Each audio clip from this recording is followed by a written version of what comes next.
We're live. Awesome. Hi, everyone.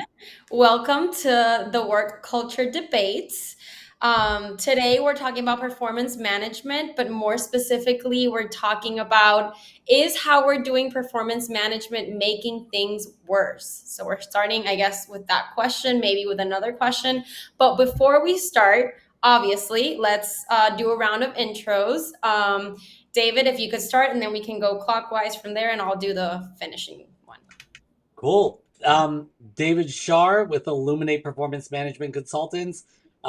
We do full scale consulting, we do training and keynote speaking.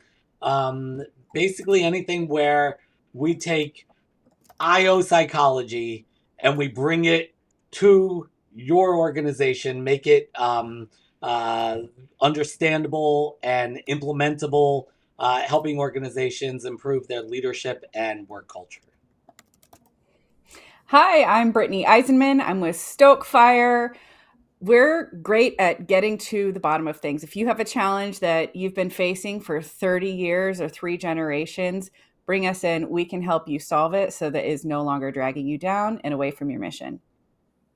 Awesome. I'm Shannel Winslow. I work with organizational leadership to not only move through change, but to look forward to change. So, identifying business strategy, aligning it with culture and values, and um, executing it to a space where it aligns with what the folks on the ground do on their day to day. So, Awesome. And I am Deborah Collazo. I'm in San Juan, Puerto Rico. I'm the principal consultant of DMC Consulting, and we support small and medium businesses to help our clients remove barriers related to structure, culture, and human resource management. So, yeah, let's start with our first question. I do not want to start with the actual question, the title for this episode, right?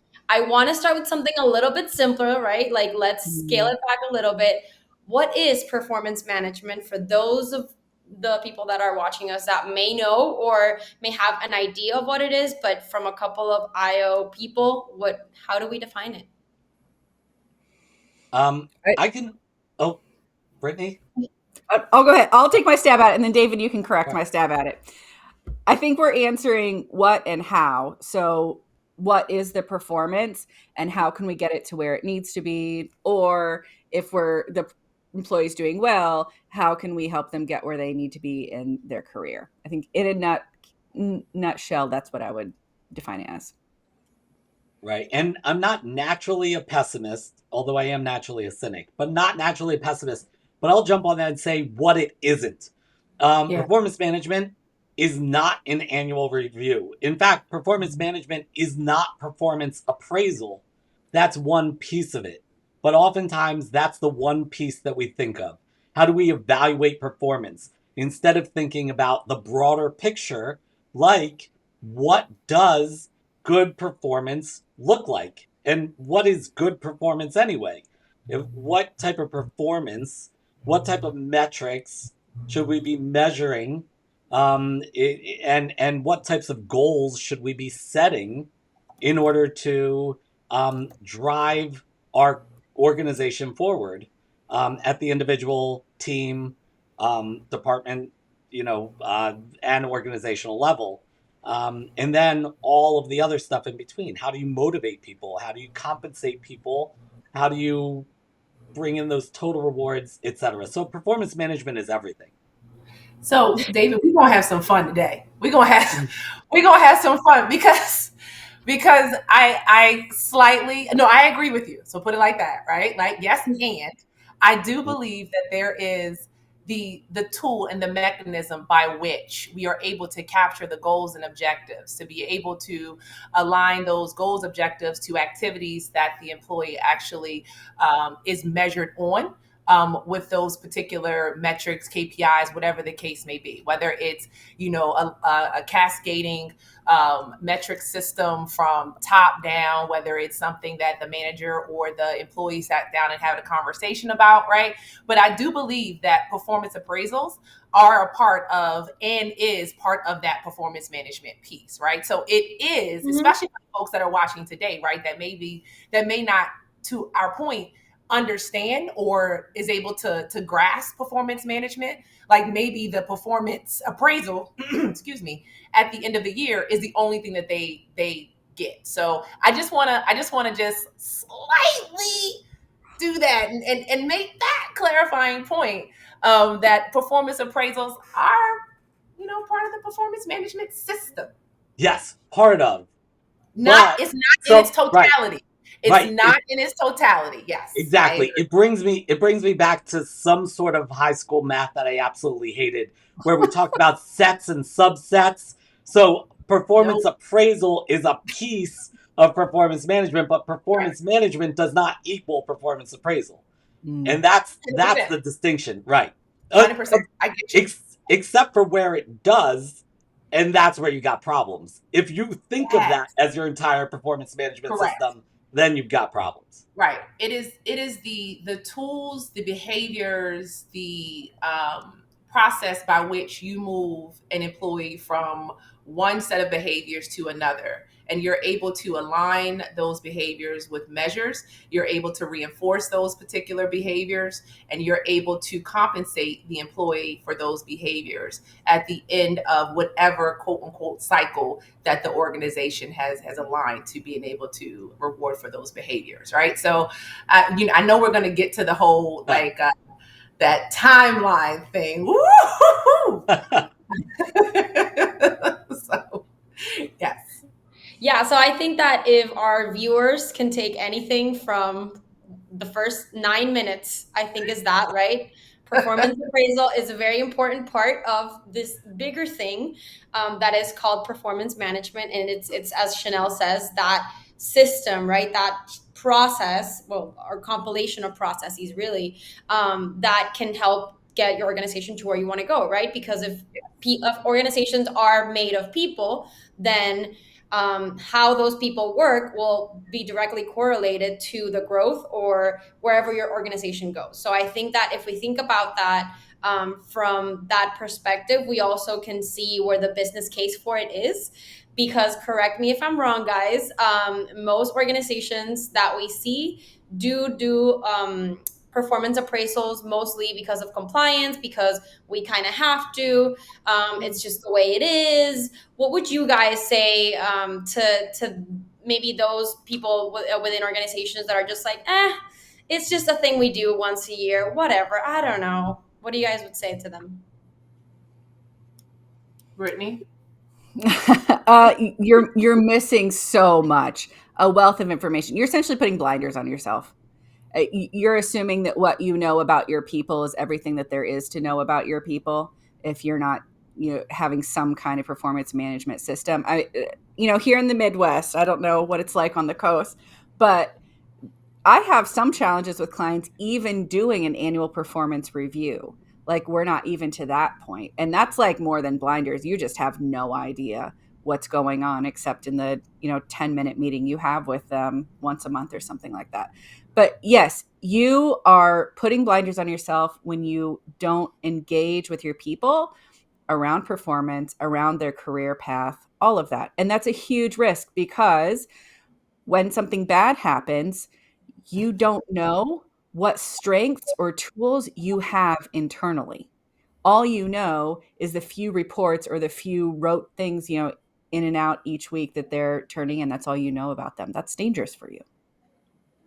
Yeah, I Yeah. agree. And I think one of the things, and I think people fall into the trap of having a conversation on a daily basis with a person, supersedes the need to have feedback Mm. conversations, right?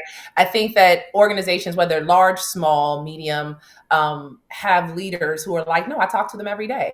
Right. But I think it's the intentionality around those conversations. Right. So when I'm having conversations with my direct reports, right, I use a 10-10-10 system in feedback. Like, they know that when they come into their one-on-one, 10 minutes is going to be their time, 10 minutes is going to be my time, and 10 minutes is going to be for their professional development, right? And we do that either weekly or every other week. And that's actually from managertools.com, right? So that was the way in which I was able to say, yes, we may have very well had a conversation this morning about all the things that we need to do for the day. But this is the time where we are dedicating to your growth, to where you're trying to go, like where who you need to network with, who you need to have sit down conversations and talk about where you're trying to go next in your career. And I think that without that distinction, without leaders realizing the importance of the need for the separation between we are talking about today's events and then we are talking about your career growth, performance management is going to be non-existent in that organization. Yeah. Oh, go ahead, David. So I would say this takes me back to times that were maybe as stressful as high school, maybe a little less stressful, but managing a restaurant, and it's kind of like doing inventory, on the food, walking around, climbing around in freezers, of my ice cream shop, like counting how many sweet cream vanilla pans we had and how many Oreos we had.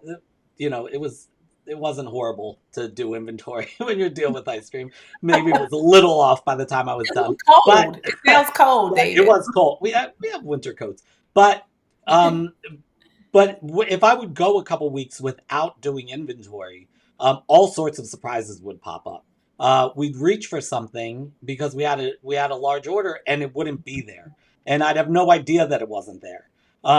Or I'd find out that I have all of my money tied up in Reese's cups because I've got like 5 boxes of these expensive candies sitting, and we're talking industrial boxes, not like the little boxes, sitting in my refrigerator.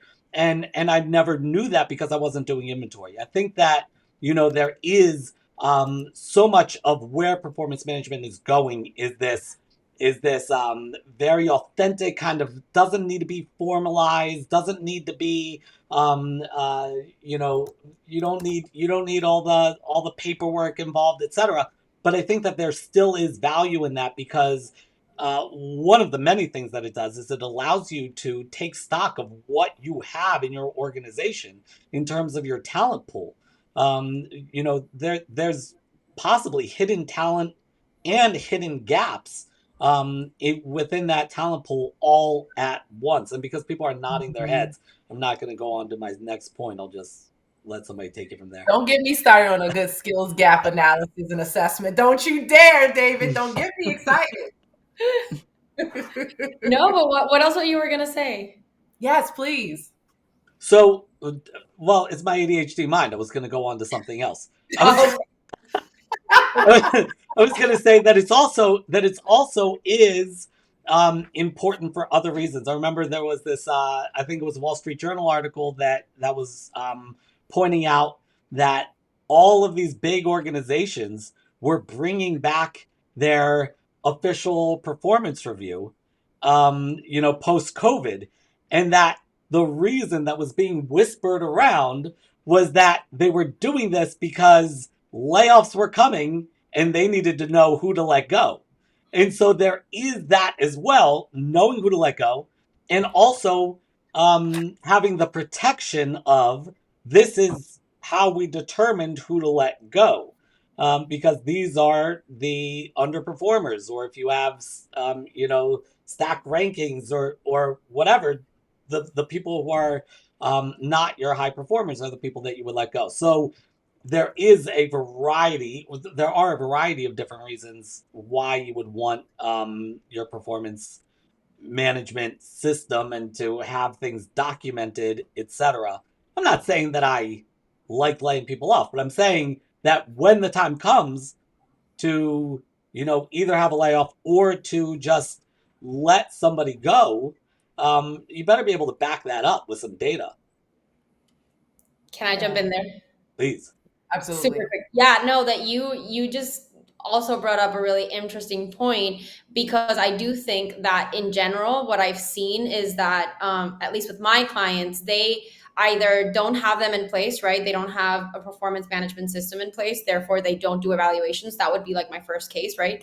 Then I have this other case, as Britni says, they do have the performance appraisal system, but even doing it is kind of a struggle.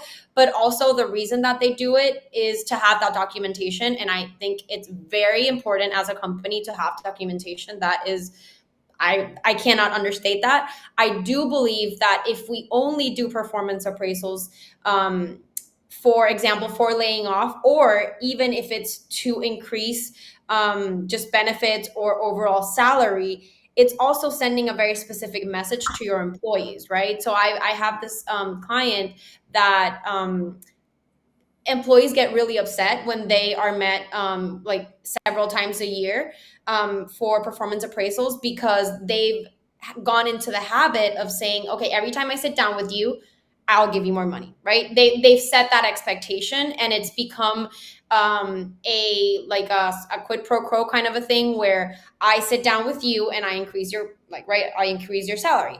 And that has happened so often for the last any number of years, right? That now, as we are doing this change management process that we're in, it's very big and everything, but employees have come to associate those things, right? And I think that there are many associations that employees have when they say, oh, I have my performance appraisal evaluation coming up.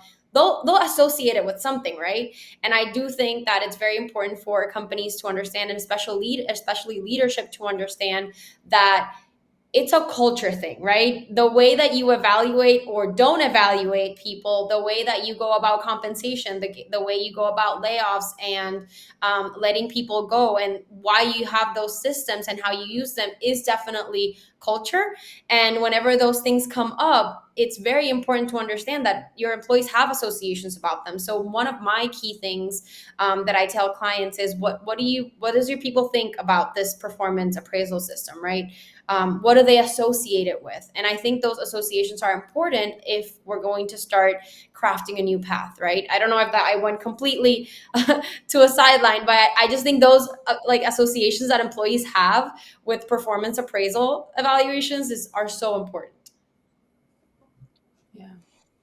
I mean, performance management is continuous. It should be continuous, right? Mm-hmm. Like, there should not be any surprises when you sit down and have a conversation with your employee, whether it's annual, whether it's mid-year, whatever those kind of big milestones in your performance management process should be. Your employees should not be surprised. Let's stress that again. They should not be surprised, right? There was this horror story where I was working at another company, and my boss at the time said that his boss sat him down at the end of the year and pulled out an email from the beginning of the year and was like, so this is what you did at the beginning of the year, and this is the reason why you are not getting promoted. And it was literally an email that was printed out from the beginning of the year. And he's like, Wow. no one spoke to me about that. Wait, that's the sole reason? Like, he had so many questions. Mm-hmm. And you are in a space where you are thinking about, to your point, Deborah, the association with the performance appraisal, regardless of whatever company you're in. Now you're talking about protecting and providing for yourself and for your family, right? Because when you sit down, it either leads to some type of reward and recognition, whether it's promotion, whether it's the ability to move laterally in the company to another space, whether it's additional money, whether it's, a bonus, whatever the case may be. Now you are sitting in a space of vulnerability where now you're like, okay, after this conversation, this is going to dictate to me how I'm going to feed my family or protect my family or protect myself or whatever the case may be. And so I think leaders are in a situation where they need to come to the table, especially when they're dealing with people's performance. They need to recognize that it's not just about a number on a scale. Right? It's not just about words on a page. You are talking about people's insecurities. You are talking about how they come to work and what they're dealing with. And when you are in that space of power and authority to be able to fire, hire, promote, you need to come to the table with empathy and transparency. And that's where a lot of our leaders struggle and fail today. Yeah, I think that is so beautifully said.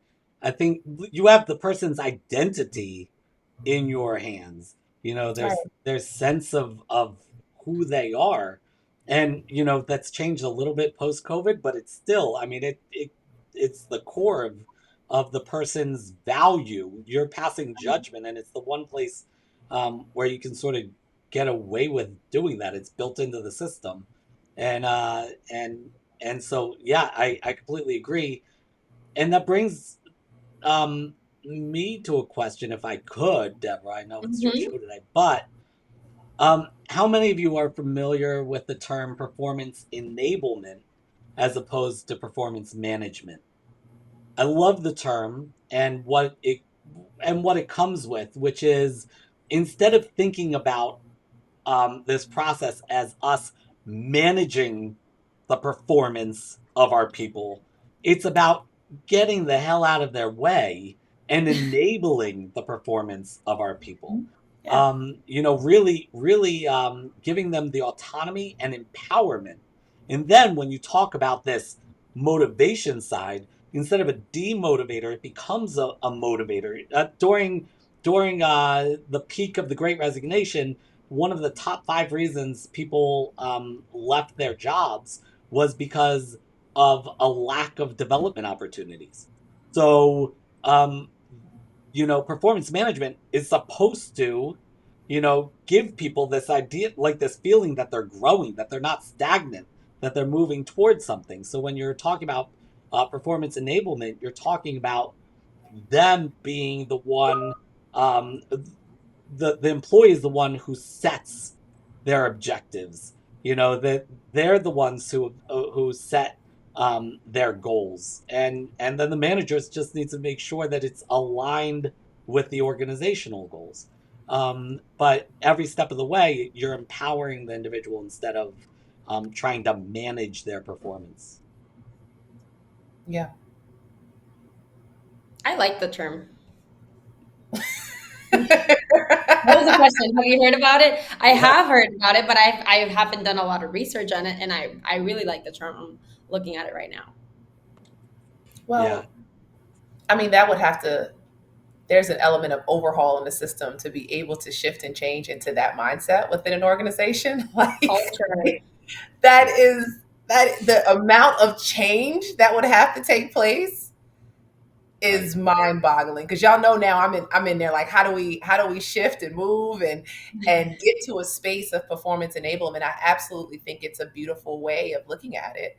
I would love for us to get to it, because to your point, I think that a lot of managers, supervisors, leaders, whatever you want to call them, right, like they do get in the way because they believe and they align their role to this authoritative figure that has to dictate and have all the answers in most cases.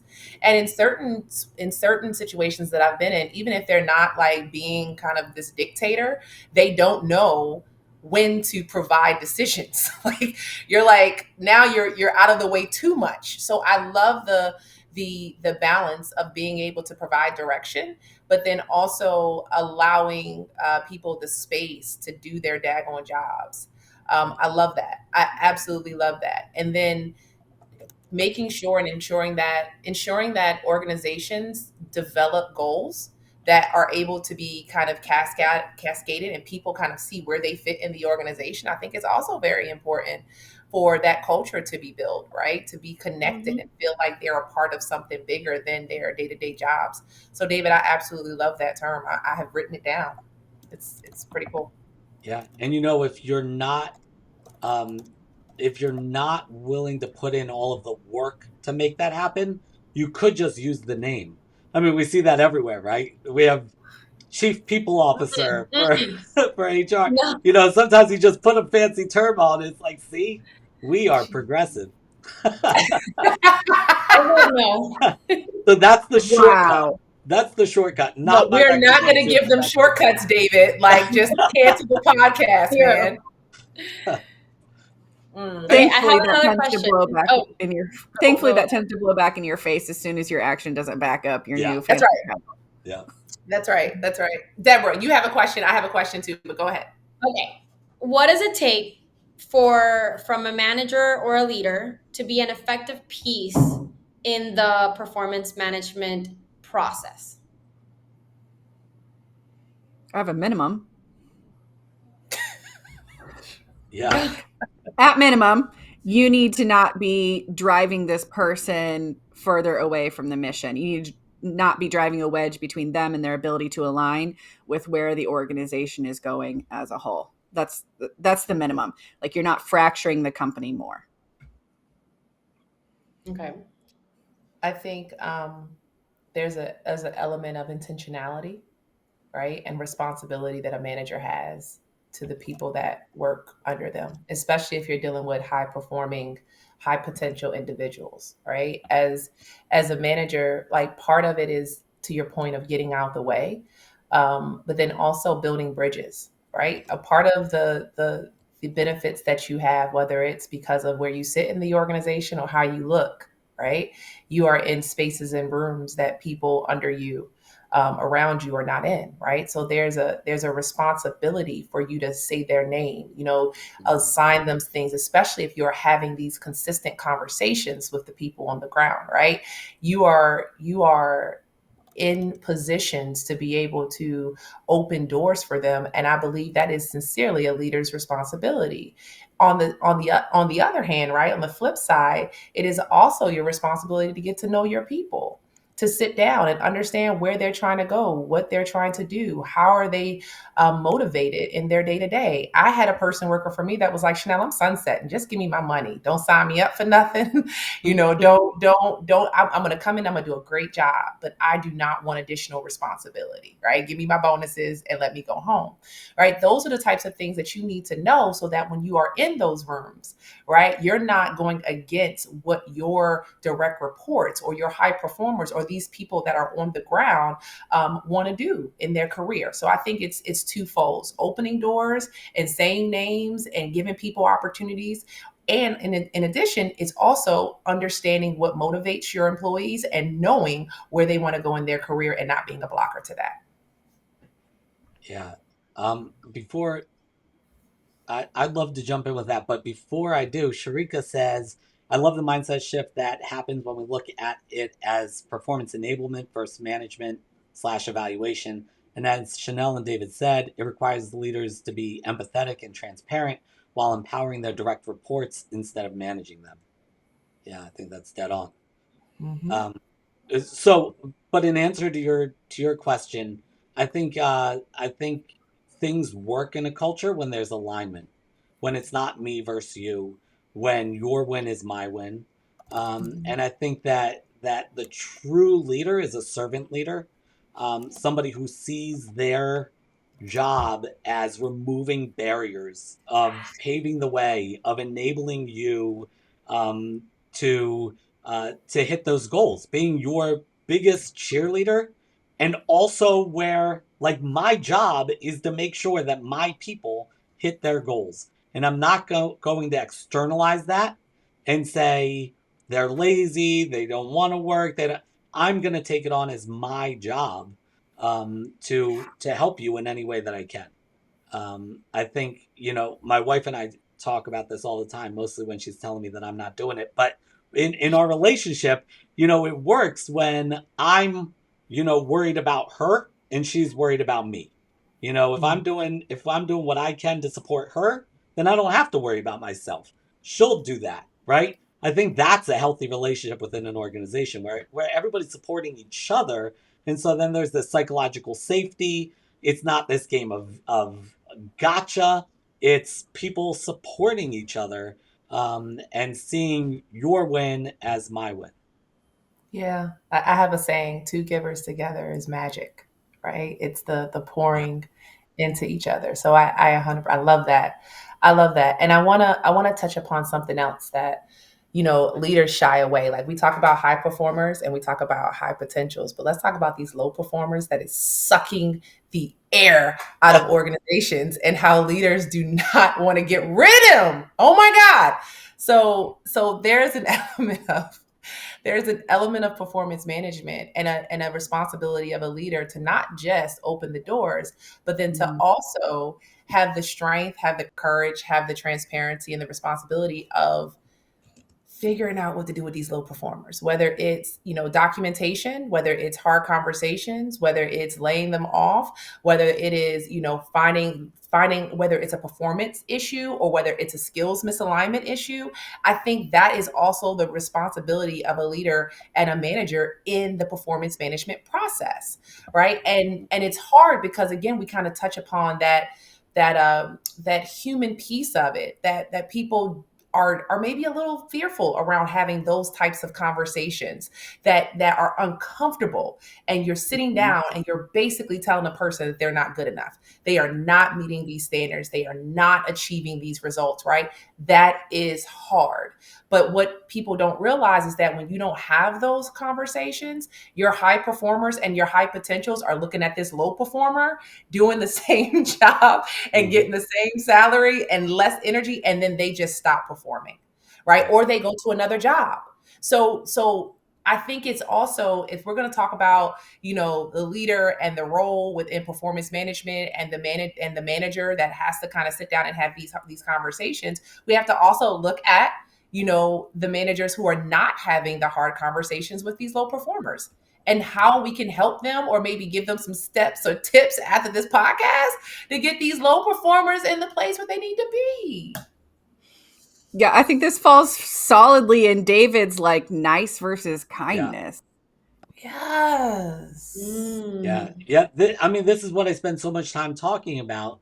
When I talk about building a kinder kind of workplace or kinder kind of leadership, people come thinking that I'm going to tell them, rainbows and flowers and be nice. And I don't like nice. I think nice is overdone. And I think that as a society, have you ever met somebody from Eastern Europe and seen how distrusting they are of sort of the American culture, where we just smile about everything? We smile when there's no reason, and they don't trust. They're like, what do you want from me? And there is an element of that.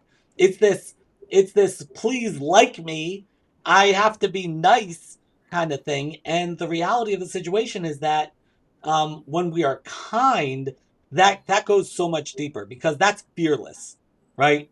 I mean, to be kind and give people that hard advice or that hard feedback, but in a caring way, because That's I right. care enough about you and about our team and about Yep. our customer and about our organization, and I care about all the people that are interconnected here enough that I will step out of the always having to do the nice thing, and I will do the kind thing. And the kind thing is not to judge you as a person or to drag you as a person, but it's to say, this isn't working. Why is it not working? Maybe it's not the right fit. I know that I've had employees in the past where I told them, this isn't the right fit, but I have some ideas of where you might fit better, because there's just a disconnect, here. And so I've helped people that I've fired. I've helped them find jobs. Yes, And absolutely. right, but that's not what so many people do. It's this obsession with being nice. So one of two things happens. Either you talk to HR and you say, yeah, we can't give this person a raise, or we need to let this person go, and HR gets back to you and says, all right, send me the documentation. And you say, well, I haven't documented, but they know that they're not supposed to be late. Right. It's like, well, did you talk? What, they don't know it? Well, why didn't you talk to them? The reason is because that's uncomfortable. And then you have these managers who are so good at getting uncomfortable that it just turns out they're not nice or kind. They just give people horrible feedback because they don't see them as people. And it's like, can't we have something in between? Like, when I think back to the most powerful coach, I wasn't exactly on the team, no surprise to any of you, but I was the water boy on our basketball team. But I think back to a solid coach, or my favorite teacher ever, or my wife. None of these people are nice. But including my wife, she knows I say this publicly all the time. It's all right. Because these people are fundamentally kind, and there's a difference between being unnice and unkind, and literally being kind, caring about people, and not having this high need for agreeableness that I just need everybody to like me at all times. But that takes training, and that was kind of my next point. Yeah. When we're talking about these managers, these leaders, we need to train them in this process, in this mindset, in this, because taking a step back, the organization needs to really establish, okay, this is the way that we're going to do performance management. This is what it entails for us. This is what we are looking to accomplish through this process. And then we need to train these people to be able to absorb this and actually carry it out. So things that came up while you guys were saying, the different things that we need to consider, we need to prepare ourselves, right? As managers, we can't just, you know, like David says, just like not talk to them, or not even write something down, or not have in our calendars when we're supposed to have those check-ins, or those team meetings, or those one-on-ones. So I think that part of preparing yourself and knowing what your responsibility is as a manager within this bigger system that the organization really needs to establish, we can construct it together, obviously, but there needs to be like, okay, this is what we're doing, right? Like this, like we need that initially. So then as managers or as leaders, we can say, okay, this is part of my responsibility within this process. I need to prepare myself. I need to have my tools. So for example, I love that Shannel brought up the 10-10-10 check-in process, because that's it. We need to find tools, and it's basically tools that help us through this management, right? Because if it's a check-in, okay, what questions are we always going to do in these different check-ins, right? I have my check-in, I do six, I think it's 6 questions, and the people I manage already know to expect them, right? What Yes. are you excited about? What are you proud about? What you're doing great, right? um, what do you think you can be doing better?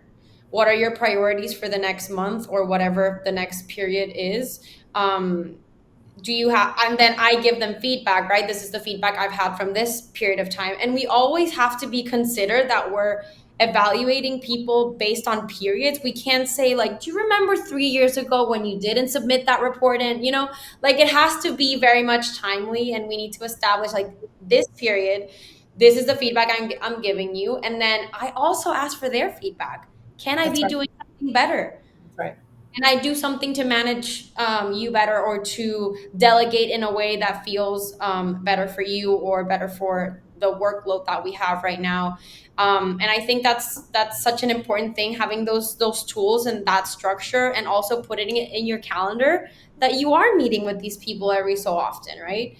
So it doesn't just become something in the back of your head like, oh, we didn't do this year, oh no, and then rushing to do this process that, as David says, can be so intimate, right? Because it's a vulnerable process. Yeah. So This I is absolutely. Oops. oh, real Got quick, and then we'll go to you. Okay. Tanisha was on the same wavelength as Deborah. This popped up right around the Yeah. same time. Makes me wonder, are managers adequately trained to facilitate performance management? I think managers want to be liked and experience anxiety around having those much needed hard conversations. And we So evaluate oh, sorry, no, Chanel, no, go. please, Deborah, please, Very no, fast. Deborah, go. No, you want to roll? Well, we also then evaluate managers, because managers have people on top of them, right? So they Right. are evaluated by their ability to carry out disciplinary actions, for example. Like I see this every day, and that you're not giving enough disciplinary action. And I'm like, sure, but did you teach them? Because probably they don't know how, right? They don't know how to have these conversations. They've never done it. They've never filled out that report. So obviously they're avoiding it, right? Maybe they are having a very small one-on-one conversation. You need to do this better, but maybe they're not reporting it, right? And so many companies do have this very structured documentation process, where like verbal and written and all these things. But what if you've never done that before? We really need to train supervisors to do this, and I do not think they are. In general speaking, I do not think this training goes around enough. So, just a couple of things. One, very tactically, I said it earlier, but I want to put a plug in for managertools.com. They have free, like exactly what you just said, management tools, right? Like they have podcasts, they have templates for one-on-ones. Like they really kind of found that gap that you're talking about where managers are not being trained. Right. And so, yeah, there's stuff up there that's premium, but I had the pleasure of being trained. I went to actually one of their sessions and trained. It's fantastic. So managertools.com. That's one thing that you can absolutely lose. That's where I got the 10-10-10 thought process and process for my people management. So that's that. Two, I think that consistent conversation on that, weekly, bi-weekly cadence builds trust, right? Which, as you know, when it builds trust, you're able to have great conversation, but it also prepares you for difficult conversations. You get to understand the mode and the mentality of the people that you're working with. You get to understand whether or not it's a good day or it's a bad day, right? Like touching and having those touch points on a consistent basis that is deliberate and intentional is very important for building that trust. And then three, when you are actually in a session, and I've done this on countless occasions, and now I have people that work under me that do this as well, Deborah, that goes back to your getting feedback, right? I literally say, can I give you some feedback? Right? I ask that question because I've had people that were like, no, not right now, Shannel.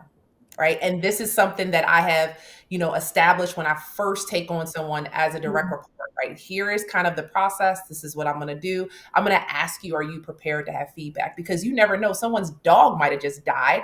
And now you're about to like layer onto their life how they effed up in a meeting. Right. And it's like, that's not cool. Right. So ask, can I give you some feedback? And once they say yes, you're like, okay, so when you were in this meeting, blah, blah, blah, blah, blah. Right. And that allows for the space to be able to have the conversation. But two, and more importantly, they know they're getting feedback. They don't leave the conversation just completely confused when you're like, no, I gave you that feedback. And they're like, that was what feedback? No, we just had a conversation. No, they know that as a manager, now they are feedback. And what are we going to do about this? What actions are you taking? And what help and support do you need from me? Yeah, especially when it isn't wrapped up. You don't introduce it as feedback and then you wrap it up in a shit sandwich, which has been debunked too. They don't always work. But the idea that you give, the positive and then the negative and then the positive. I can't stand that. Don't do that to me. That's PTSD. I'll be in here like I'll be right. It feels so manipulative. But to what you were just speaking about, the two places where you see this book on bucket fillers, you see them in kindergartens and in break rooms at work. The idea of being a bucket filler. It's this book. It's this concept that in order to take from somebody's bucket, you need to fill it first. That's right. So those regular conversations where you are giving positive feedback, telling people that they're doing awesome, etc. You are setting up the relationship that you care about this person. And so now they're going to be open to listen when you've got something less comfortable to say. And you're going to be more open to delivering that. You're absolutely right. And one more thing about that is that I do not give feedback, like negative feedback, to my direct reports between 0 to 60 days of them becoming my direct report.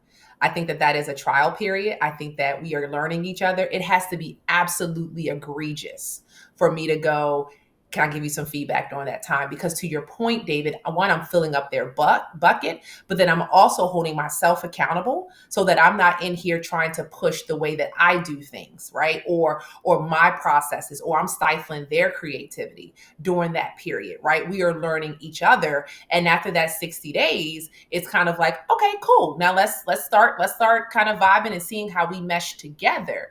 They are starting to trust me. I'm starting to trust them. Their bucket is filled a little bit. And to be honest with you now, I know how to kind of navigate with this person on the team. And it's usually a bit harmonious. It's usually harmonious, but that was also a manager tools training because they did 90 days, actually. They did 90 days without any negative feedback. That was a little too long.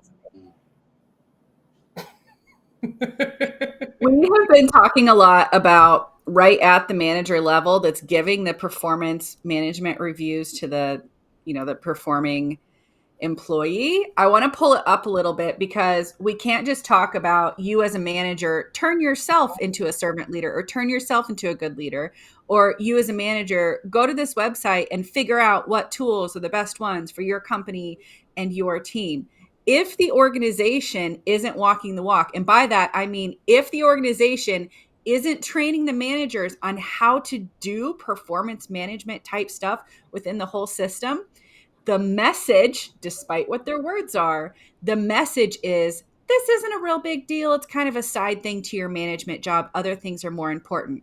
So what is the manager to pass on? They're going to show up to the meeting not really having prepared, maybe having excellent tools, maybe being an excellent manager, but it kind of doesn't matter because the corporation hasn't pushed them one way or the other.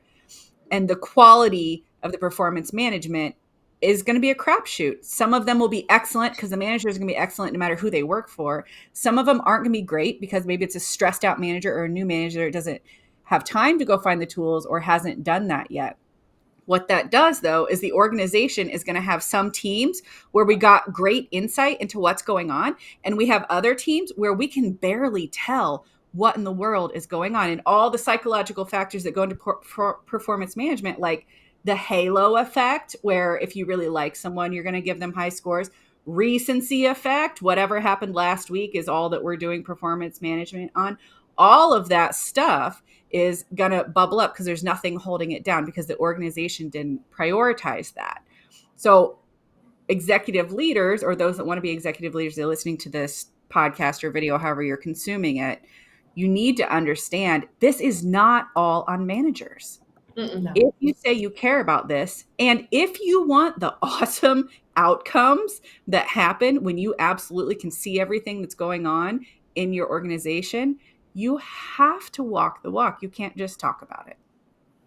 Correct. And I want to also emphasize that in a lot of organizations, like once you get to a certain level, there is no performance review, right? Like you're not sitting down with your manager and having a conversation. So, there's a different mindset once you get to the upper echelons of management, leadership, whatever the case may be, because they're not necessarily impacted by it. Like it's a whole other ball game and a set of rules when it comes to, promotion or rewards and recognitions at that level. In a lot of cases, it's already been highlighted in their contract terms, right? They're on 2-3 year kind of agreements. They already kind of know what they're going to get and how they're going to get it. And it's a whole different ball game. And so to your point, Britni, for the executive leaders that are in this space that are not impacted directly by a performance management process, it is up to them to understand the importance of it within an organization so that they are able to identify ways in which that they are reinforcing, and enabling managers that are impacted of making this a positive experience so that the outcome will be productive employees. I do my plugin all the time. So you did managertools.com, Shannel. I do 15.5. I brought this up last time, I know. But for me, 15.5, I don't know if you guys know about it. If people are watching us, just Google it. The reason I love it so much is because they're basically it's a performance management tool, like it's a software, right?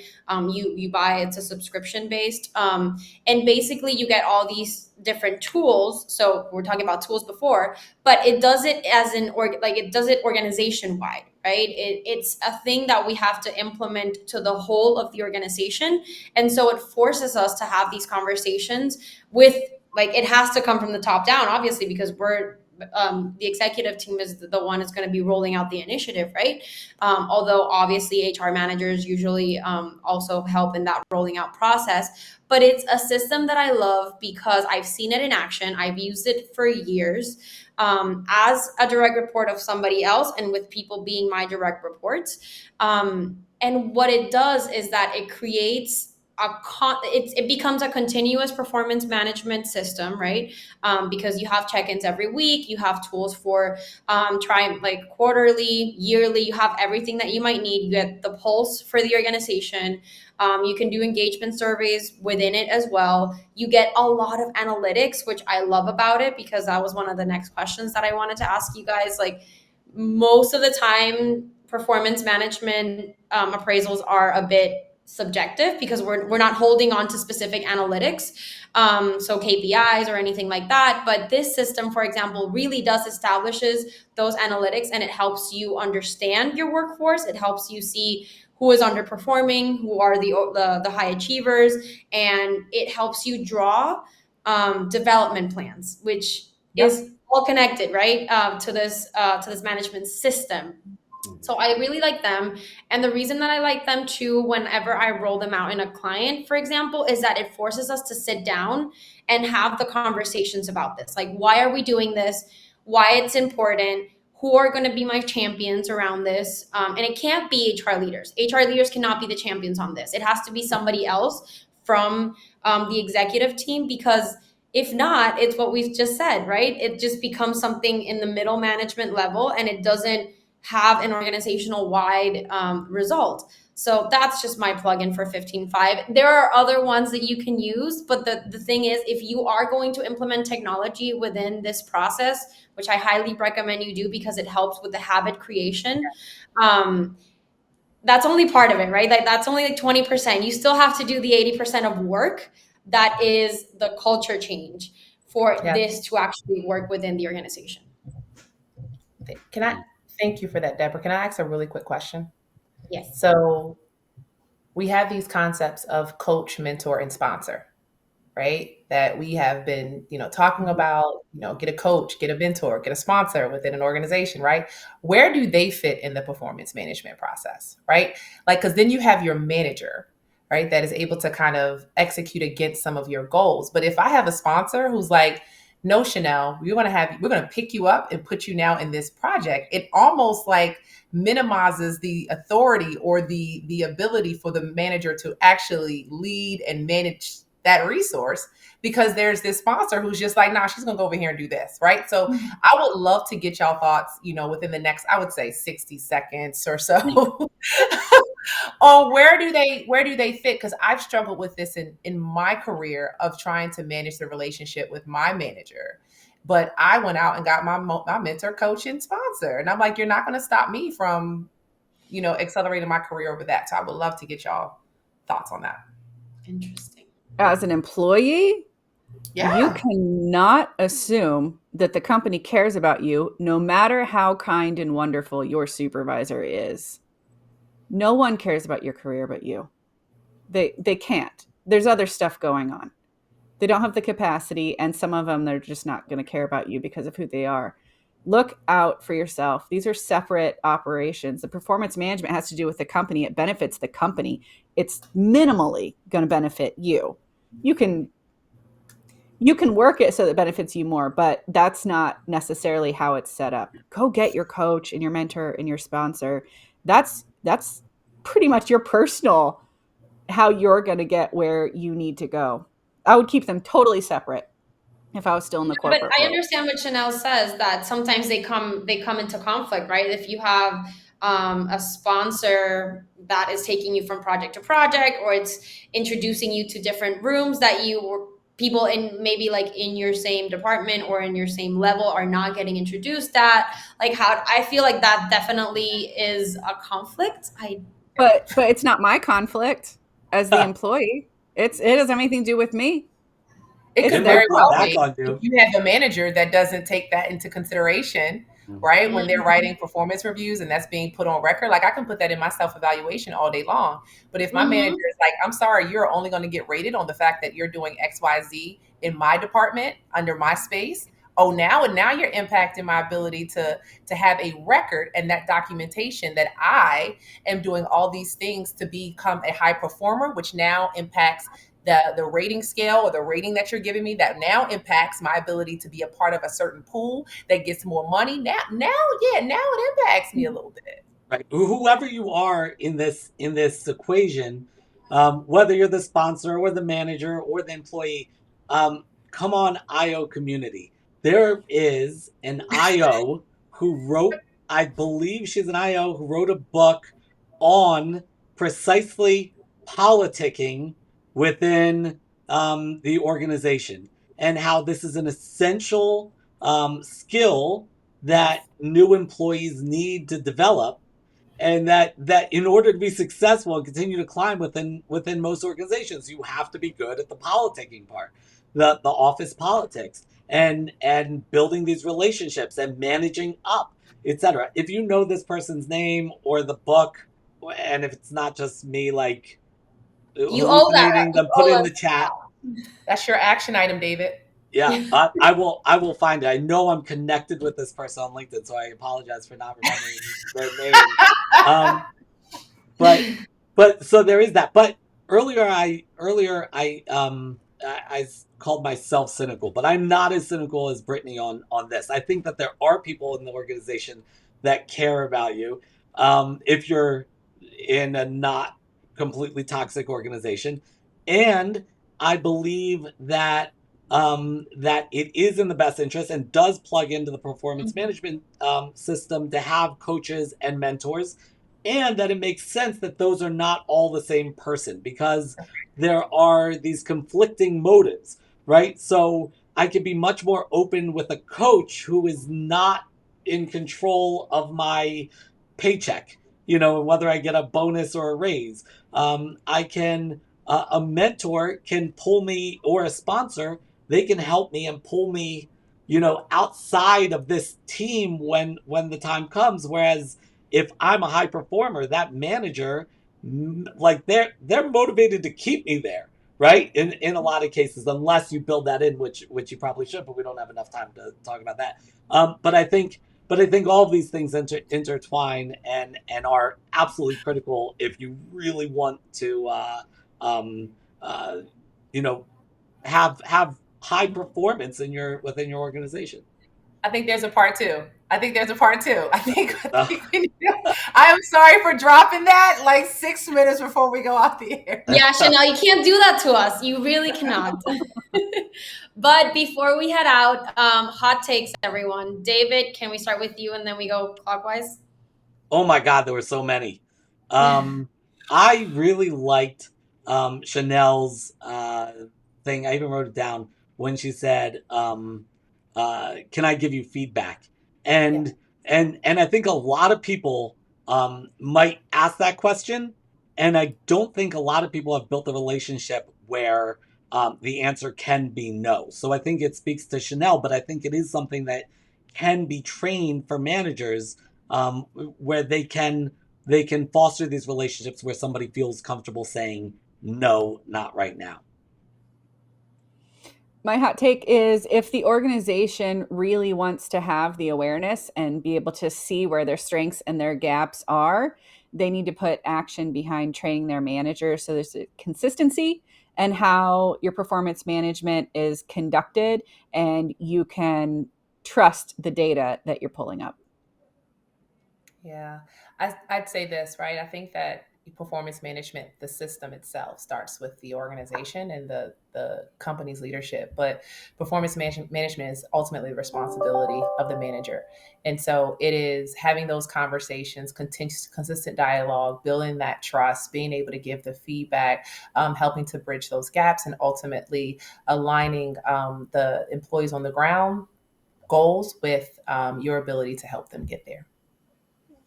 Yes. I would say that because this is a system, it requires habits. So from the organization as a whole, but also for the management level.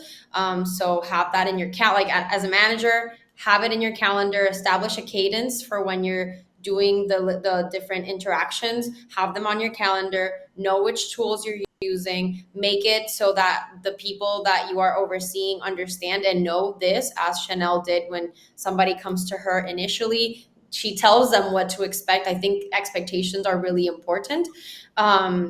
Keep yourself always, seeing those critical incidents, prepare yourself for those sessions. Those are important conversations that can either build or break trust. So those are my nuggets. Yeah. All right. Well, I think we're ready. Please let us know. Oh, thank you, Sharika. She says, thank you, everyone, for another great session. It's Sharika. Sharika. I do apologize. Yeah. Thank you. Right. We will see you next time, right? Are we doing December? Oh, January. I forgot. Sorry. January. No, we're not doing December. January. Woo, woo! Oh, I don't Thank have a you, graphic Eagles. for that. We're going to go with this anyway. Bye.